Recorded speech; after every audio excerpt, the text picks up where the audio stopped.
மாண்புமிகு உறுப்பினர் முனைவர் திருமதி சௌமியா அன்புமணி அவர்கள். மாண்புமிகு பேரவை தலைவர் அவர்களே, மாண்புமிகு முதலமைச்சர் விஜய் அவர்கள் தலைமையிலான அரசின் மீது நம்பிக்கை கோரும் தீர்மானத்தின் மீதான விவாதத்தில் பங்கேற்று பேச வாய்ப்பளித்தமைக்காக தங்களுக்கு நன்றி தெரிவித்துக் கொள்கின்றேன். சமூக நீதி, ஜனநாயகம், சமத்துவம் என்பதுதான் பாட்டாளி மக்கள் கட்சியின் கொள்கையாகும். இந்த கொள்கை நோக்கங்களை எட்டுவதற்காகத்தான் பாட்டாளி மக்கள் கட்சி தொடர்ந்து பாடுபடுகிறது.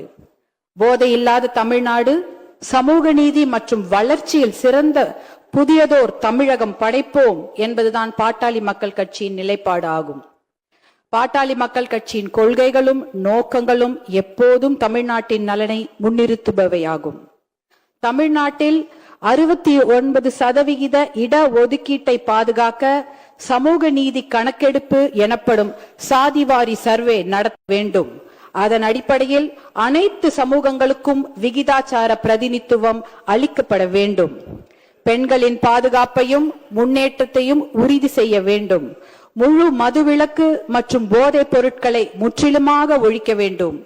நீர் மேலாண்மைக்கு முக்கியத்துவம் அளித்து பாசன திட்டங்களை செயல்படுத்த வேண்டும்.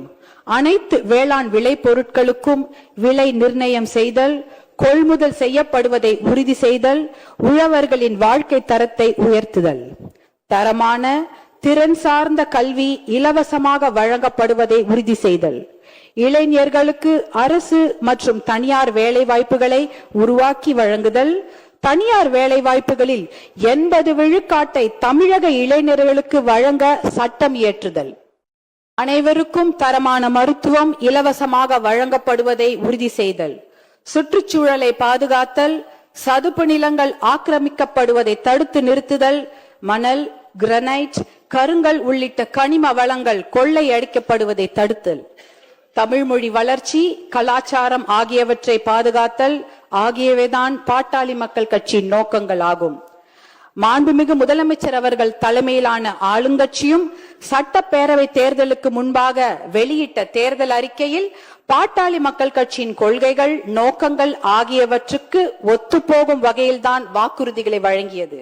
குறிப்பாக அனைத்து சமூகங்களுக்கும் விகிதாச்சார பிரதிநிதித்துவம் வழங்க சாதிவாரி சர்வே நடத்தப்படும், மகளிர் பாதுகாப்பை உறுதி செய்ய நடவடிக்கை, மது வணிகத்தை கட்டுப்படுத்த நடவடிக்கை, வேளாண் விளை பொருட்களுக்கு நியாயமான கொள்முதல் விலை, அரசு மற்றும் தனியார் வேலை வாய்ப்புகளை அதிகரித்தல், தனியார் துறை வேலை வாய்ப்பில் உள்ளூர் இளைஞர்களுக்கு 75% ஒதுக்கீடு வழங்கும் நிறுவனங்களுக்கு 2.5% GST மானியம், 5% மின்சார மானியம் வழங்கப்படும், நதிகள் இணைப்பு உள்ளிட்ட பாசன திட்டங்கள் செயல்படுத்த, சுற்றுச்சூழலை பாதுகாக்கவும் மணல் கொள்ளையை தடுக்கவும் நடவடிக்கை எடுக்கப்படும் என்று தமிழகத்தின் ஆளுங்கட்சியும் வாக்குறுதிகளை அளித்திருக்கிறது.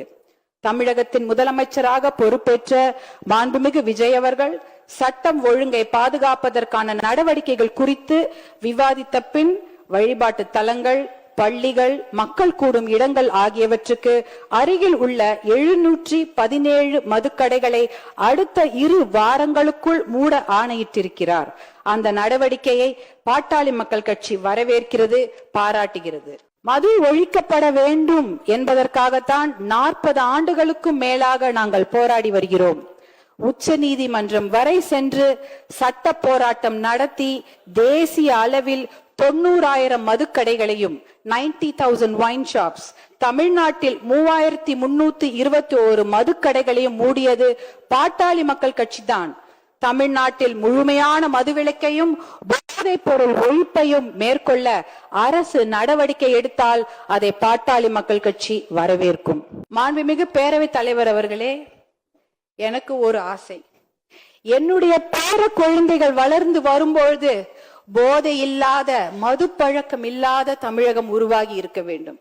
அது என்னோட ஆசை மட்டுமல்ல, தமிழ்நாட்டில் இருக்கக்கூடிய அத்தனை பெண்களுடைய ஆசையும் அதுதான். போதை பழக்கமும் மது பழக்கமும் நம் இளைஞர்களை சீரழித்து கொண்டிருக்கிறது.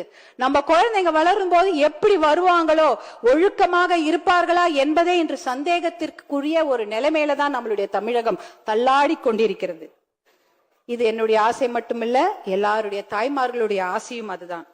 அதற்கு முதற்கட்டமாக நேற்று நம்முடைய மாண்புமிகு முதலமைச்சர் அவர்கள் 717 மதுக்கடைகளை மூடப்படுவதாக அறிவித்திருக்கிறார். அதை நாங்க மனமார்ந்து பாராட்டுகிறோம், வரவேற்கிறோம், அதற்கு நன்றிகளை தெரிவித்துக் கொள்கின்றோம்.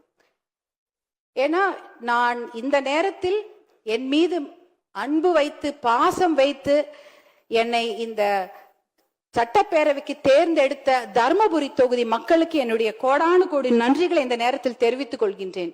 ஏனென்றால் தர்மபுரி மாவட்டத்தில் தான் மது பழக்கம் என்பது அதிகமாகவும் மது வணிகம் என்பது அதிகமாகவும் இருக்கிறது. பர் கேபிட்டா கன்சம்ஷன் என்பது தர்மபுரி மாவட்டத்தில் அதிகமாக உள்ளது. Per capita consumption of alcohol, அதாவது மது பழக்கம், தனி மனிதருடைய மது பழக்கம் அதிகமாக இருக்கும் மாவட்டம் எது என்றால் அது தர்மபுரி மாவட்டம். அப்படிப்பட்ட அந்த நிலையில் முதற்கட்டமாக நீங்கள் 717 மதுக்கடைகளை மூட உத்தரவிட்டிருப்பது அது மிகப்பெரிய ஒரு விஷயம். அது பெண்கள் எல்லாரும் அனைவரும் வரவேற்கிறார்கள். என்னுடைய தர்மபுரி தொகுதியில பேருந்து நிலையத்துக்கு அருகில் ஒரு 3 டாஸ்மாக் கடைகளை நேற்று மூடி இருக்கிறார்கள். இதற்கு எங்களுடைய பாராட்டுதல்களை நாங்கள் கண்டிப்பாக தெரிவித்துக் கொள்கின்றோம். ஒரு மதுக்கடையை மூடுனா அதற்கு பக்கத்துல ஒரு 4-5 சந்து கடைகளை திறந்து விடுகிறார்கள். அது தமிழகம் முழுக்க இருக்கிறது. தர்மபுரி மாவட்டத்துல அதை நாங்க கண்கூடாக பார்த்திருக்கின்றேன். நாங்கெல்லாம் வெறுத்து போயிருக்கிறோம். ஒரு கடையை மூடுனா பக்கத்துல 4 சந்து கடைகள் திறக்கப்படுகிறது. ஆகையால் நீங்கள் இதில் கண்காணிப்புடன் விழிப்புடன் இருக்க வேண்டும். ஏனென்றால் ஒரு கடையை மூடுனா அதை 4 கடைங்க திறக்கிறாங்க. அதை கண்டிப்பாக தடுத்து நிறுத்த வேண்டும். அப்படி இருந்தால்தான் நம்மளுடைய தமிழக இளைஞர்களை காப்பாற்ற முடியும். தமிழ் பெண்களையும் தமிழ் சமுதாயத்தையும் நாம் காப்பாற்ற வேண்டும். இதற்கு சஸ்டைன்ட் எஃபர்ட் தேவை, தொடர் முயற்சி தேவை. ஒரு கடையை மூடிட்டா மட்டும் பத்தாது. மது ஒழிப்புன்றது மிகப்பெரிய சப்ஜெக்ட். அதுக்கு எவ்வளவு நேரம் வேணா பேசலாம். ஆனா அந்த ஒரு கடையை மூடுனா இன்னொரு கடை திறக்காம பார்த்து கொள்ள வேண்டும். அதற்கு விழிப்புடன் தொடர் முயற்சி தேவைப்படுகிறது. அதையும் நாங்க இந்த வேண்டுகோளாக இப்ப சொல்கின்றோம்.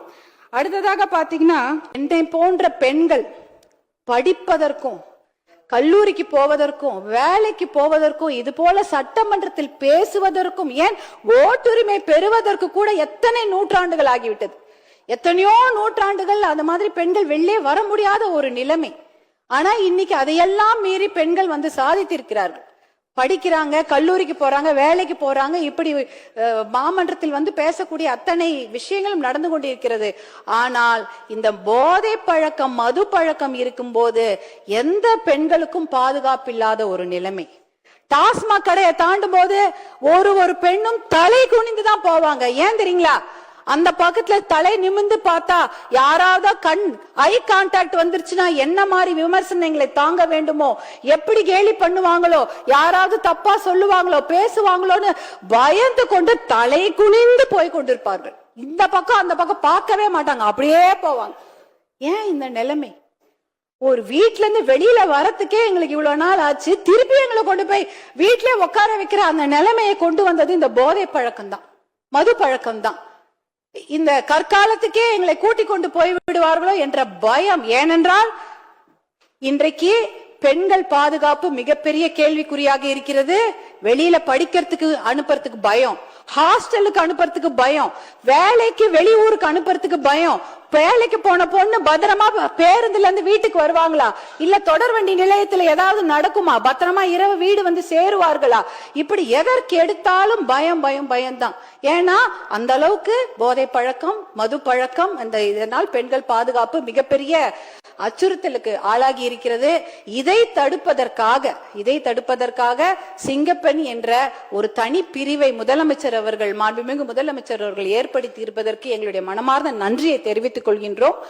அதே சமயம் ஒரு ஆக்கப்பூர்வமான ஒரு சஜஷன் தான், இந்த துறையை தனியாக ஏற்படுத்தி அதற்கு ஒரு டிஜிபி அவர்களை போட்டு நீங்க அவர் கீழே ஒரு பெரிய குழுவை அமைத்தீர்கள் என்றால் அது விமன் சேஃப்டிக்கு மட்டுமல்ல, விமன் எம்பவர்மெண்ட்டுக்கும் ஒரு மிகப்பெரிய ஒரு நடவடிக்கையாக அமையும் என்பதை இந்த நேரத்தில் நான் உங்களுக்கு வேண்டுகோளாக வைக்க விரும்புகின்றேன். பாட்டி வீட்டுக்கு பத்திரமா போயிட்டு வரணும் குழந்தைங்க. அதுதான், ஒரு பாட்டி வீட்டுக்கு போற குழந்தைய கூட இன்னைக்கு பாலியல் வன்கொடுமை, கூட்டு பாலியல் வன்கொடுமை போன்ற கொடுமைகள் நிகழ்ந்து கொண்டிருக்கிறது. அதை தடுத்து நிறுத்த வேண்டும். ஒரு பெண்ணா அதை தான் என்னால கேட்க முடியும். அந்த அளவுக்கு மனம் குமிறி போய் கடக்கிறோம் நாங்கெல்லாம். அதே நேரத்தில் சமூக நீதிக்கு பாதிப்பு ஏற்படுத்தும் செயல்களையோ தமிழ்நாட்டு மக்களுக்கு எதிரான நடவடிக்கைகளையோ தமிழக அரசு மேற்கொண்டால் அதை பாட்டாளி மக்கள் கட்சி எதிர்க்கும்.